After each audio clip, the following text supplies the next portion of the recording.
Coucou les amis, j'espère que vous allez bien. Aujourd'hui, mon histoire continue. Donc, je vous avais dit que j'avais pris mon envol pour Paris un mardi le 26 avril 2006. Alors, j'ai transité par chez Émile et après, je suis allée chez Sabine. Vous allez me demander pourquoi j'étais chez Sabine, parce que chez Émile, il n'y avait qu'un studio, il n'y avait pas de chambre. Je dormais par terre dans les 4 jours sur un matelas. Alors, donc, chez Sabine, comme je vous l'avais dit que je dormais avec sa fille, 2 semaines après, Sabine m'a proposé une de ses amies qui est gouvernante dans un hôtel Ibis. Alors, donc, elle m'a donné gentiment son numéro et l'adresse de cet hôtel. J'y suis allée un lundi le 12. Arrivé à l'accueil, j'ai bien vérifié ma carte de Paris pour savoir si c'était bien là. Et oui, c'était bien là. Et je suis entrée, j'ai demandé à l'accueil que je voulais voir Juliette. Sabine m'avait aussi remis une lettre dans un courrier pour Juliette. J'ai demandé, la dame, c'était une dame qui était à l'accueil, qui n'a pas tardé d'appeler Juliette. Elle a formé un coup de fil parce que Juliette est restée à l'étage. Elle est descendue 10 minutes après, pas même 10 minutes. L'accueil m'avait demandé de rester à la salle d'attente. J'étais donc dans la salle d'attente, j'ai attendu. Juliette est venue vers moi et j'ai dit bonjour et en remettant le courrier de Sabine. Alors, quand elle a pris connaissance de ce courrier, elle m'a demandé de la suivre. Je l'ai suivie, on est monté au premier étage où se trouvait son bureau. Alors, elle m'a posé quelques questions sur mon identité, ma nationalité et à savoir aussi si j'avais déjà travaillé dans un hôtel. Si j'avais déjà fait femme de chambre. Moi, j'ai dit non, jamais. Et après, elle m'a dit, vous pouvez venir plus tôt demain. Vous pouvez venir très tôt demain à 9h30. Je suis rentrée le 27, j'ai repris la route. Je suis arrivée à l'accueil, elle avait laissé un message comme quoi je la rejoins dans son bureau. Je suis allée dans son bureau, du coup, elle m'a conduit au 3e étage. Alors, au 3e étage, il y avait un chariot rempli des serviettes, des serviettes de bain, des gants, plein de choses pour faire une chambre, les draps, etc. Et elle m'a dit aussi qu'elle devait...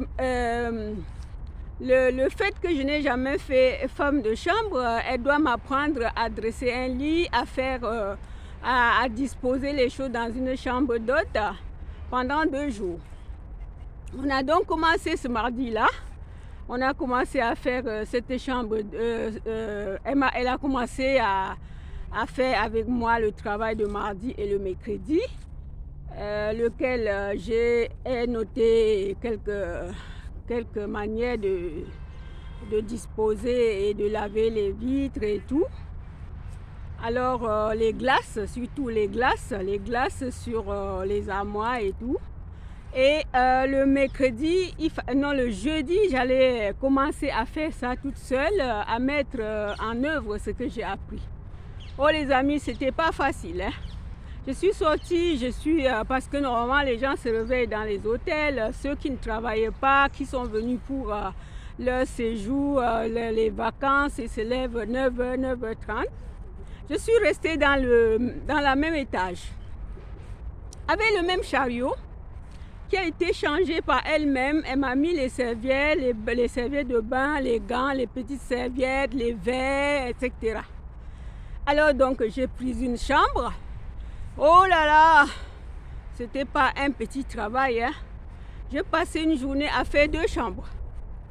Alors que, souvenez-vous qu'il y avait des filles qui faisaient un étage toutes seules. Je suis rentrée, j'étais cassée et puis je me suis dit c'est le premier jour parce que quand on commence quelque chose le premier jour, c'est pas facile. Alors je suis rentrée le deuxième jour, j'ai fait 3, le troisième jour, j'ai fait 3 et la fin de semaine, j'avais fait quelques chambres. Et à la fin du mois, j'ai eu au total 240 euros. Vous le savez, hein, dans les hôtels, on paye selon le travail rendu. On ne paye pas en heure, par heure. Il y avait les filles qui finissaient à 14 heures. Moi, je finissais les 3 chambres à 16 heures parce que je ne savais pas comment elles jonglaient. Alors donc, je me suis demandé si je pouvais continuer. Je l'ai fait pendant 2 mois, le mois d'avril, le mois de mai et j'ai commencé le mois de juin. Mais je ne me sentais pas de continuer parce que c'était vraiment un dur labeur. C'était pas un travail que j'ai déjà effectué un jour et je voyais que même si tu fais 10 heures par jour, tu es payé selon la chambre. Alors les amis, comme je vous ai toujours dit que dans l'échec, on trouve tous les amis qui peuvent te soutenir.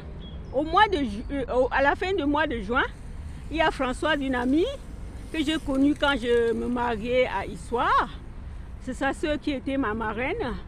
Elle m'a, j'étais en contact avec elle. Je lui expliquais comment le travail était si dur, le travail de femme de chambre.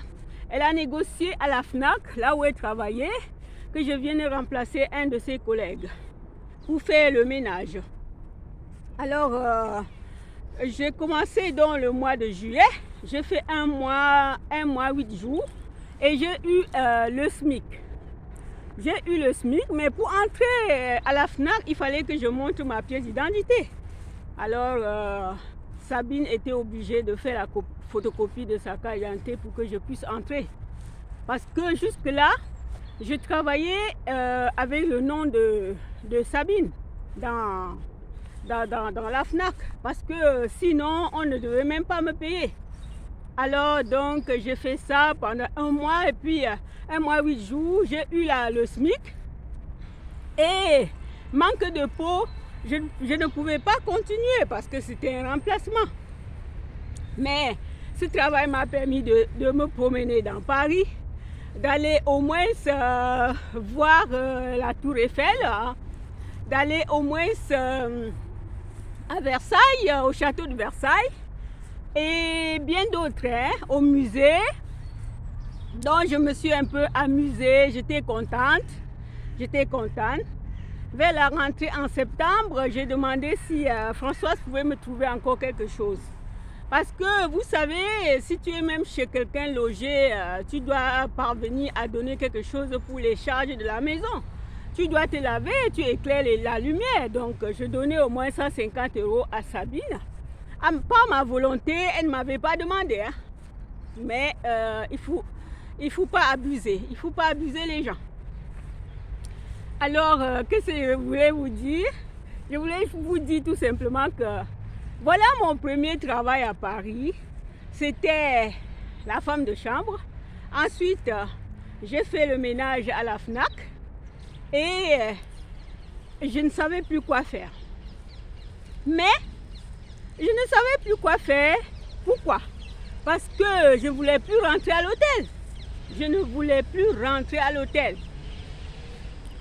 J'ai fait le mois de septembre 2006 est passé. Et maintenant, il fallait que je cherche vraiment à faire quelque chose. Et du coup aussi, il fallait que je cherche comment faire pour avoir les papiers, étant toujours mariée, les amis. Étant toujours mariée, on ne me renouvelait plus. On a dit non, il faut que tu fasses la demande dans ta région. Non, je dis je ne peux plus rentrer là-bas, je ne peux pas travailler, je ne peux pas trouver quelque chose au noir, je ne peux même plus. Alors je suis restée là. Après, à un moment donné, j'ai trouvé une jeune femme qui voulait qu'on garde son enfant. J'ai commencé à garder cet enfant pendant au moins le mois de septembre. Mais je me sentais déjà vraiment mal. Je ne savais pas pourquoi j'avais mal. Encore, mais vous savez, j'étais malade, j'étais fragile et tout. Et du coup, il y avait une personne qui devait venir voir l'enfant de Sabine venant du pays. Alors, il fallait bien que je quitte Sabine pour aller ailleurs. j'ai demandé à une maman qui s'appelait Madame Verouda, elle est toujours de ma communauté, mariée avec un blanc, qui aujourd'hui, ils sont tous les deux décédés. Il y a non, ça va faire 1 an là, qu'ils sont tous décédés. Son mari était gravement malade, c'était quelqu'un de malade psychique. Et elle avait aussi un problème de rein.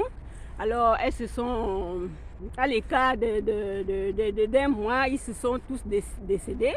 C'est la femme qui est décédée avant le mari. Et le mari a sauté par la fenêtre pour se donner la mort parce qu'il ne pouvait plus vivre seul. Alors, les amis, voilà où j'en étais. Donc, je suis quittée chez Sabine pour aller chez Verouda à Versailles. Et je vais vous conter parce qu'à Versailles, elle ne voulait pas que je vive chez elle sans papier. Elle m'a amené à la sécurité sociale pour que je puisse avoir au moins la carte vitale parce qu'on m'avait tout retiré, les amis. Pourtant, j'étais encore mariée. Savez-vous quelle peine j'ai eu à souffrir pour avoir encore la carte vitale? Étant même malade encore, je ne pouvais même plus aller à l'hôpital. Elle m'a permis, vraiment, paix à son âme, elle m'a permis d'avoir la carte vitale.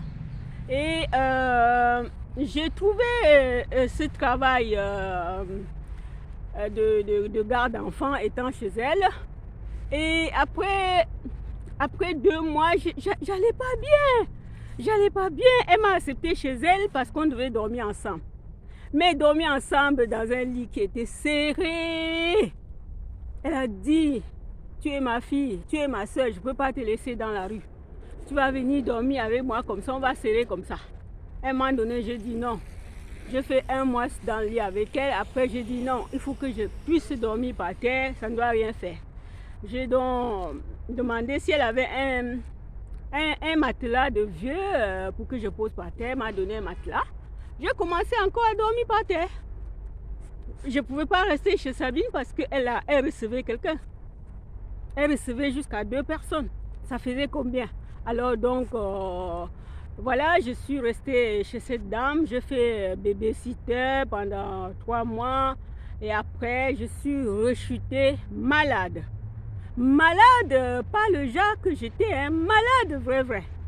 Alors, je vais vous conter vraiment comment j'ai cheminé jusqu'à être hospitalisée et puis être baladée parce que j'ai dit je vais faire le 15 pour pouvoir sortir de dormir par terre. Alors, je vais vous conter cette labeur, cette souffrance qui est aujourd'hui une histoire que je raconte. Parce que j'ai dit que je ne dors plus par terre. Et puis j'ai appelé le 15. Le 15 qui loge les gens dans les hôtels, ils se promènent par-ci par-là. Voilà les amis pour aujourd'hui. Nous allons aller arrêter là. J'étais au point d'aller au 15 pour chercher à dormir dans un lit. Et je vais vous conter comment je cheminais dans les hôtels.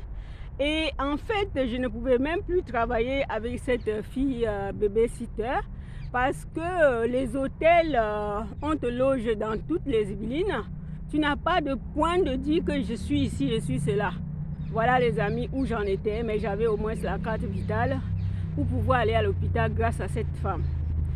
Grâce à Madame Verouda, paix à son âme, qui était vraiment